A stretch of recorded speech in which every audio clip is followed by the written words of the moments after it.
Bonjour, nous allons vous présenter l'application Gilles Suivi de caisse. Alors, nous allons cliquer sur le fichier Excel et pouvoir accéder à l'application.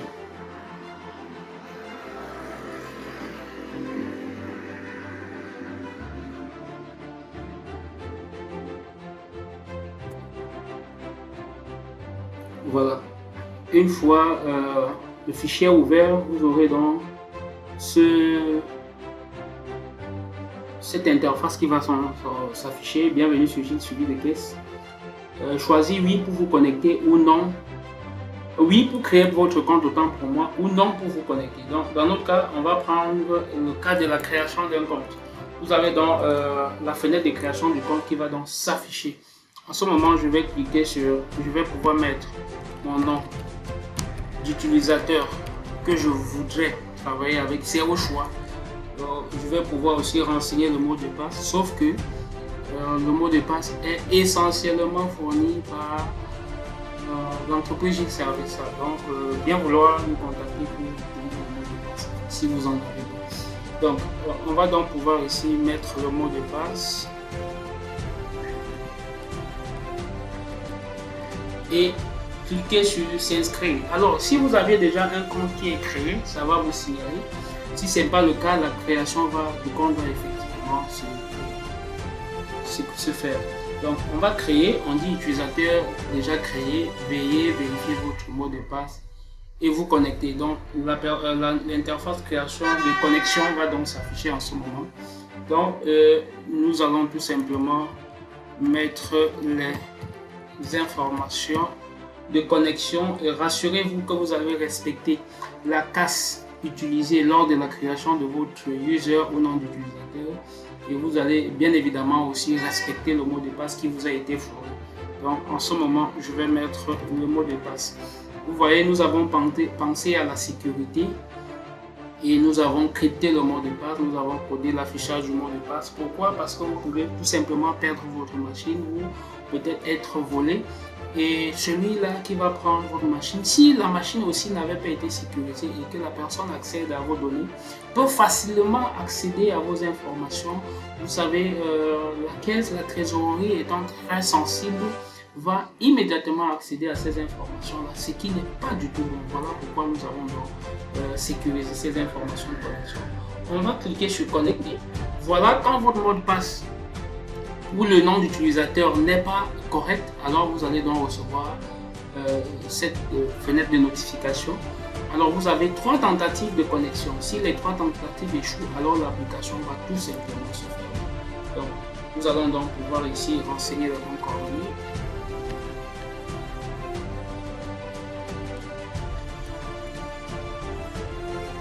Voilà, les bons coordonnées étant renseignées, alors le mot de passe étant correct, le nom d'utilisateur ou le user étant correct, on peut facilement accéder à l'application. Vous aurez toujours cette fenêtre de notification pour vous dire la connexion est réussie, bienvenue monsieur X. Lorsque vous serez en mode user, là je me suis connecté en tant qu'administrateur. Donc on va donc cliquer sur OK pour accéder donc au menu de Gilles Suivi de caisse. Donc nous avons là Gilles Suivi de caisse avec notre message fort qui s'adresse à vous. Suivez efficacement vos activités grâce à notre application intuitive. Alors nous n'avons pas choisi ces mots au hasard, nous avons choisi ces mots parce que nous avons constaté qu'au quotidien, plusieurs entrepreneurs, plusieurs chefs d'entreprise, commerçants, artisans, bref, toutes ces personnes qui ont une activité génératrice de revenus, parfois n'arrivent pas à s'en sortir, pas parce qu'ils n'arrivent pas à travailler, mais parce qu'ils ne suivent pas efficacement leur trésorerie, parce qu'ils ne suivent pas efficacement cet élément qui est l'élément le plus crucial lorsqu'on mène, que ce soit une activité ou lorsqu'on est chef d'entreprise. Ces éléments-là sont très capitaux, très capital et essentiels. Alors voilà pourquoi nous avons conçu cet outil pour vous. Nous avons reçu plusieurs plaintes, plusieurs difficultés de nos différents clients et nous avons pensé qu'il est de bon ton de pallier à ces différentes difficultés qu'ils rencontrent en mettant en place cet outil, un outil du genre qui va donc pouvoir venir pallier à toutes ces difficultés. Alors pour l'utiliser, il ne faut pas avoir des connaissances, il ne faut pas avoir des gros diplômes. Non, nous avons nous avons pensé à un fichier aussi simple, pensé à quelque chose de très simple, exploitable par tout le monde. Il vous suffit tout simplement de connaître le basique de l'utilisation de Excel. Une fois que vous maîtrisez le basique, alors vous pourriez tout simplement l'utiliser sans avoir besoin que nous soyons là même pour vous former. Nous avons pensé à tous ces éléments. Alors, j'ai le suivi des caisses comporte 8 fenêtres. Alors, nous avons la fenêtre données, nous avons la fenêtre caisse, nous avons la fenêtre rapport de caisse, nous avons la fenêtre relevé de caisse, qui sont ici principalement les 4 fenêtres qui seront exploitées, et vous avez dans la fenêtre liste des utilisateurs pour voir les utilisateurs qui seront connectés, et la fenêtre ajout d'un utilisateur pour pouvoir donc en ce moment voir pouvoir créer un nouveau compte utilisateur si vous avez plusieurs employés et que aujourd'hui je peux utiliser l'application, demain c'est quelqu'un d'autre. Il faudrait aussi en ce moment pouvoir protéger les connexions pour qu'on sache aussi, parce que nous avons permis qu'on puisse savoir qui s'est connecté à l'application, ainsi de suite, qui a pu travailler, qui s'est connecté et quand il s'est connecté. Nous avons aussi pensé à ça, mais voilà. Donc à côté nous avons prévu un guide d'utilisation de l'application. Donc dès lors que vous avez notre application, pas besoin que nous soyons là, nous avons pensé à tout. Donc on va commencer par le guide. Lorsqu'on clique sur guide, vous pouvez donc voir au menu tout ce qu'il faut pour pouvoir donc comprendre l'utilisation. Nous l'avions expliqué dans le guide. Donc l'utilisation de guide suivi des caisses est très simplifiée. Nous avons prévu tout ce guide pour vous. Donc à côté, vous pouvez donc consulter la liste des utilisateurs. Vous voyez là, Gilles Service est connecté. C'est pourquoi vous voyez donc Gilles Service ici. Alors, on peut revenir dans le menu accueil. Ici, vous pouvez donc rajouter un utilisateur quelconque. Vous pouvez en créer. Je vais pouvoir créer un pour que vous puissiez voir Gilbert Canlog. Et ici, rassurez-vous que le mot de passe renseigné soit fourni par Gilles Service. Sinon, vous ne pourriez pas vous connecter. Vous aurez un bon nom d'utilisateur, mais un mot de passe erroné. Donc, vous pouvez donc vous inscrire. Là, compte est créé avec succès, vous pouvez vous connecter. Oui, nous allons vous dire, vous allez vous connecter parce que vous êtes déjà dans l'application. En ce moment, vous cliquez tout simplement sur annuler.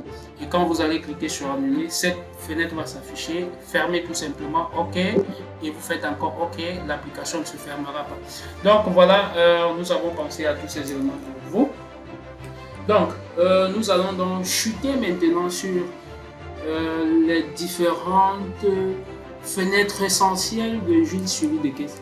Donc, il suffit tout simplement pour nous ici, on va dérouler étape par étape pour pouvoir donc comprendre les 4 fenêtres essentielles de Gilles suivi de caisse. Donc, on va commencer par le menu. Le menu données, bien évidemment. Ici, données nous permet tout simplement de renseigner tous les éléments que nous allons utiliser pour pouvoir travailler. Ces éléments-là vont se retrouver dans la page caisse. Donc, il est de bon ton ici qu'on puisse renseigner tous ces éléments-là. Nous avons donc les opérations type d'encaissement. Vous allez donc ici renseigner tous les éléments. Donc, au fur et à mesure, pour ajouter un élément, il est très simple. On peut donc mettre ici paiement de salaire. Je vais par exemple faire ça. J'ajoute un nouvel élément ici, paiement de salaire. Pour vous montrer comment le faire. Paiement de salaire. Je valide sur entrée de mon clavier. Vous voyez, ça va directement s'ajouter dans le tableau. Donc vous n'avez rien à supprimer, vous complétez juste à la suite des éléments qui sont déjà là, ou alors vous renseignez vos différents éléments. S'il y a déjà des éléments et que vous voulez compléter des champs, écrivez tout simplement à la suite. Donc voilà ce qu'il faut faire pour tous les différents champs.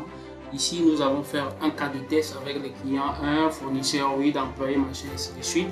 Donc vous allez donc ici renseigner les bons noms de vos clients, de vos fournisseurs, de vos banques, de vos employés et vos différentes opérations. Donc ceci dit, nous allons donc naviguer à la prochaine page qui donc ici est la page caisse. Pour faire un aperçu ou une explication aussi rapidement, vous avez donc là la fenêtre de navigation qui est vraiment intuitive, qui vous permet donc de travailler. Et si vous avez des soucis, immédiatement vous pouvez nous contacter à l'un de nos différents contacts qui figure sur le menu de navigation de Gilles suivi de caisse. Donc vous pouvez donc accéder donc à la page de caisse que voici. Donc on va remonter. Vous avez donc la page caisse. Aucune une information ne doit être supprimée pour ces colonnes. Donc vous n'allez rien supprimer ici, vous n'allez rien modifier, parce que si vous le faites, vous allez donc perdre certaines données. Donc ici, ne rien toucher. La page, la colonne solde également, ne rien toucher. Tout ce que vous allez exploiter, ce sera de la colonne C7 à la colonne J7, J8, autant pour moi en descendant. Donc vous allez remplir des informations à partir de là. Pour expliquer de manière rapide, vous allez donc ici renseigner la date de l'opération, bien évidemment renseigner le type d'opération. Est-ce que c'est le solde initial? Et ici, le solde initial doit pouvoir être écrite. Doit pouvoir être écrit autant pour moi dès lors que vous êtes en train de commencer de travailler dans le Gil suivi de caisse. Donc c'est à l'entame que vous allez mettre. Si vous n'avez pas de solde, alors vous renseignez immédiatement vos opérations. Donc ici vous allez renseigner le numéro de pièce, il est facultatif. Le type d'opération, les opérations de type solde initial n'ont pas de type opération, n'ont pas de type tiers. Donc par conséquent vous ne verrez rien à sélectionner. Et de l'autre côté, le libellé, nous avions par exemple mis là solde d'ouverture. Il sera de bon temps que vous formulez vos libellés comme vous voulez. Et là, bien évidemment, ici, vous allez renseigner le montant. Vous voyez ici, le champ est grisé. C'est pour vous dire que c'est ici qu'il faut saisir. Donc, et là, vous avez le solde qui vont s'afficher de manière automatique. Je répète encore, ne rien supprimer sur cette colonne et ne rien supprimer sur cette date. Et le reste, vous pouvez vider les champs comme vous voulez. Ne pas également supprimer la requête que j'ai sélectionnée là. Donc, voilà. On va donc rajouter les informations ou alors des éléments à la suite pour que vous voyez exactement comment j'ai suivi de caisse s'utilise. Alors nous sommes là par exemple au 29, il y a des opérations du 29. On va donc rajouter une autre opération du 29 par exemple, on va donc dire le 29.8. Alors il s'agit ici des opérations de type, on va prendre une opération de type encaissement encore. Ici alors il s'agit plus, on va dire ok, opération de type encaissement, je dis encaissement, voilà. Et là on aura donc ici par exemple l'approvisionnement DG. Donc le DG a remis de l'argent dans les caisses de l'entreprise. Donc voilà, on va donc venir ici choisir, regarder le DG. Est-ce qu'on a le DG? Bon, on n'a pas le DG, bon, on va sélectionner n'importe quoi là, on va dire employé 1 et ici je vais donc dire il a donné 300 000 francs, 3 millions par exemple dans la caisse de l'entreprise. Donc voilà, immédiatement le solde va se calculer de manière automatique sur la colonne solde et tous les autres éléments. La même date, on va donc dire le 29 toujours, on va utiliser les opérations de type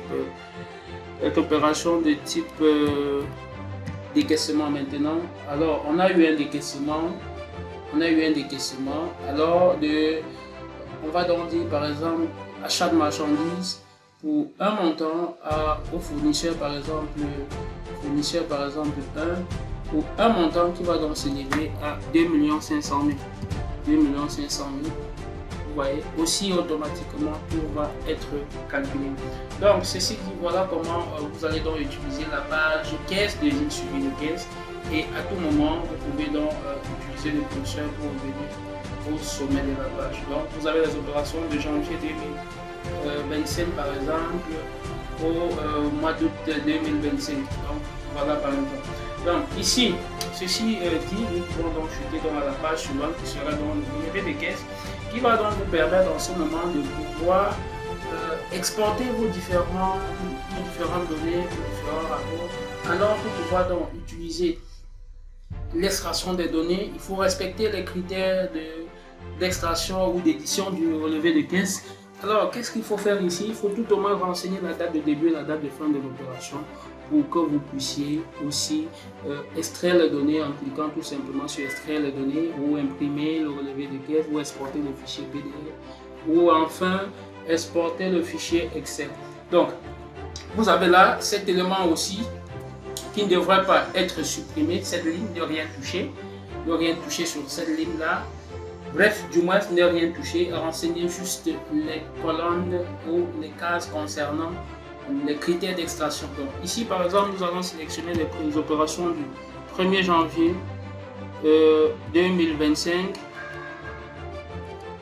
1er janvier 2025 au 15 janvier 2025. Alors, les deux critères étant sélectionnés, on peut limiter les critères de choix à ce niveau et tout simplement extraire les données. Alors, vous voyez là, j'extrais les données, ça veut dire OK, les données s'affichent, tout est OK. Maintenant, si je prends par exemple les opérations du 1er mars 2025 au 15 mars 2025, qu'est-ce que cela me dira? Je vais donc lancer l'extraction des données.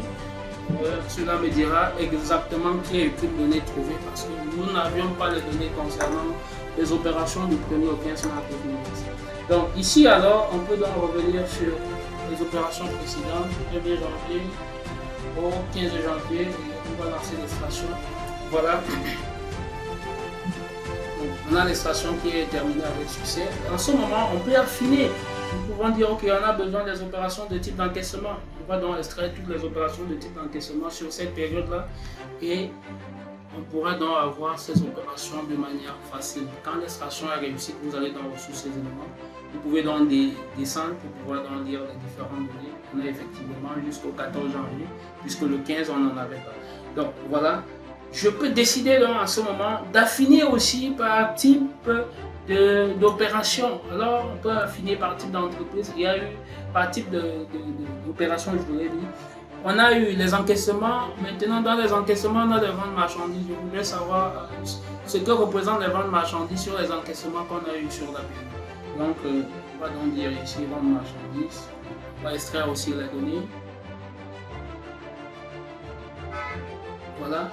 Comment vous pouvez aussi décider de voir les règlements des créances, parce que vous allez formuler vos données dans la page de nous. Donc voilà, nous avons tout ce qui concerne les ventes de marchandises, par exemple sur la période, pour un total de 312 000 francs de mouvement sur la période. Donc voilà, ici, les soldes qui s'affichent ici sont les soldes qui sont sur ces différentes lignes dans la page de caisse. Donc ce sont ces soldes-là, les soldes de jour. Après l'opération, là, c'est le solde qui figure. Donc voilà, que je peux donc affiner aussi par nom tiers. On va donc décider d'affiner par exemple par client 14 parce qu'il y a au moins des opérations. On va affiner par client 14. Alors on peut faire affiner plus lorsqu'on a une liste exhaustive de données qui devient pour nous un peu plus compliqué, ou alors je vais analyser le chiffre d'affaires d'un client et ainsi de suite. Donc on va pouvoir regarder ici client 14, voilà. On va donc pouvoir extraire encore, on relance l'extraction des données et ça va donc affiner toutes les opérations que le client 14 a réalisées avec nous sur la période. Donc voilà les différents critères d'extraction à respecter et tout marche merveilleusement bien. Donc à côté de ça, on peut décider d'imprimer le relevé de caisse. On peut décider d'imprimer le relevé de caisse. Alors je vais donc pouvoir en ce moment cliquer sur imprimer le relevé de caisse et j'aurai donc ici l'aperçu de caisse, l'aperçu d'impression qui va s'afficher. Je vais donc pouvoir soit imprimer, soit zoomer, vous avez le choix, soit revoir la mise en page ou alors imprimer. Dans notre cas, on va lancer l'impression pour que vous puissiez voir comment cela s'affiche. Je peux sélectionner l'imprimante en question, je peux ajouter le nombre de pages ou je peux réduire le nombre de pages à une copie, le nombre de copies, voilà. Et puis enfin, je peux donc cliquer sur imprimer et je vais donc lancer l'impression, ça va me sortir sur mon imprimante. De l'autre côté, je peux exporter le fichier PDF. Pourquoi nous avons prévu le fichier PDF et le fichier PDF? Parce que vous pouvez tout simplement extraire ces données-là et envoyer directement comme rapport à votre supérieur hiérarchique pour qu'il puisse visualiser aussi rapidement ces données. Donc, on peut donc lancer l'exportation du fichier Excel. Alors, quand le fichier Excel est exporté, vous pouvez donc avoir l'aperçu du fichier Excel qui sera ouvert, du fichier PDF autant pour moi qui sera ouvert. Et vous aurez donc ici l'emplacement où le fichier se trouve tout simplement dans votre dossier où vous aurez mis Gilles suivi de caisse. Donc, à côté de l'exportation du fichier Excel, on peut donc exporter le fichier PDF autant pour moi. On peut donc exporter en fichier Excel pour permettre d'autres manipulations si on le souhaite. Donc, on peut donc lancer ici l'extraction du fichier Excel. Voilà, il est exporté avec le nom et tout. Ça se trouve au même emplacement que Gilles suivi de caisse. Voilà. Et si nous partons à Gilles suivi de caisse, vous voyez, on aura dans les deux fichiers qui sont extraits là, le relevé en PDF et le relevé en Excel, on peut bien l'ouvrir pour vous rassurer. Donc voilà le relevé qui est extrait. Donc voilà. Donc, voilà les fonctionnalités de l'extraction des relevés de caisse. Donc à côté de ça, on a dans le rapport de caisse qui est formidable. Nous avons ici par exemple le mois d'août qui est sélectionné. Vous voyez, nous n'avons pas assez d'opérations pour le mois d'août, raison pour laquelle ça s'affiche ainsi. Donc on peut sélectionner le mois de février. Vous verrez, là c'est le solde de l'opération à la fin du mois de février. Là c'est le total des encaissements sur la période du mois de février. Ça c'est le total des encaissements sur la période. Et ici nous avons donc le gros tiers encaissement sur la période et le gros tiers décaissement sur cette période-là. Donc pareil pour janvier, vous voyez, nous avons l'ensemble des éléments là. Le tableau vraiment, voilà, tout simplement.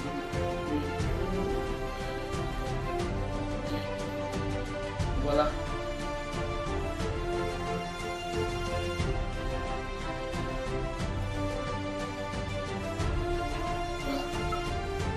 Voilà l'aperçu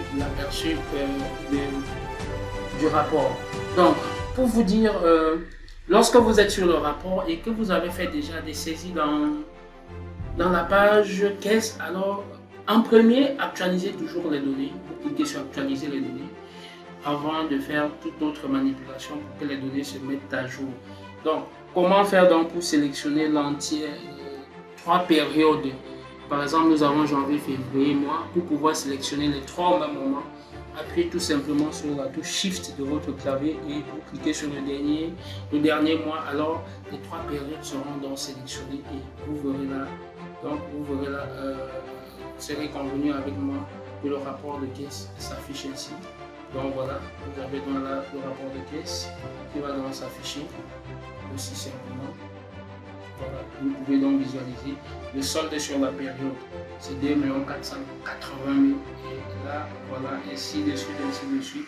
Vous pouvez donc décider d'imprimer le rapport directement sur votre imprimante. On lance l'aperçu et vous aurez ici donc l'aperçu avant impression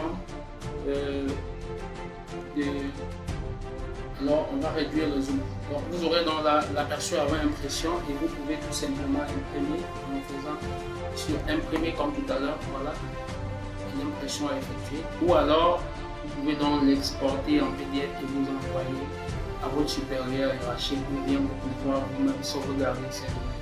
Donc nous allons lancer l'exportation et effectivement nous avons là le rapport PDF qui est exporté. Donc voilà. Et ceci dit, nous pouvons tout simplement, voilà, ça se trouve toujours dans votre fichier, dans votre dossier où se trouve Gilles suivi de caisse. Voilà. Ici, si on vient là, vous verrez donc, on a rapport de caisse, on a dans les relevés, les différents relevés qui ont été exportés. Donc voilà, et nous pouvons tout simplement retourner au menu d'accueil. Donc si vous voulez fermer Gilles suivi de caisse en cliquant immédiatement ici, vous ne pourrez pas le faire.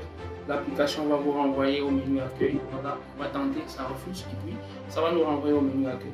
Donc voilà présenté Gilles suivi de caisse. Pour tout besoin, veuillez nous contacter à l'un de nos différents numéros.